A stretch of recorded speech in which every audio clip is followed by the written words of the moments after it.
I want to show two other types of form controls specific to input types. This one, as you can see, we've got a normal user input right here. It's using a type text. But the one right below it here, we're using an input type image. And then you give it an ID. You can have an alt tag because you're using an image. And then you can see the source of that image. So it's not, it's just filling it out with literally an image. And so that's just an image you can see there. I can kind of drag it off right there that somebody made. Personally, I like to fill the button with CSS and use text before I use an image. But this is something you can use.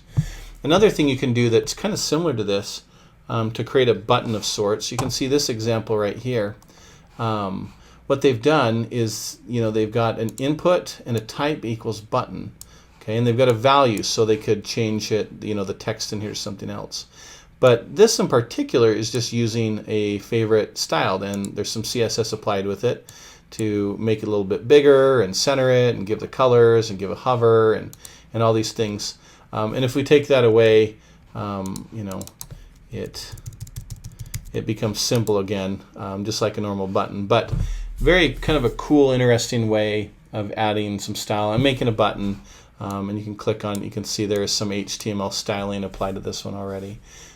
So just two simple other ways to have input types that kind of give more imagery and button type-esque functionality.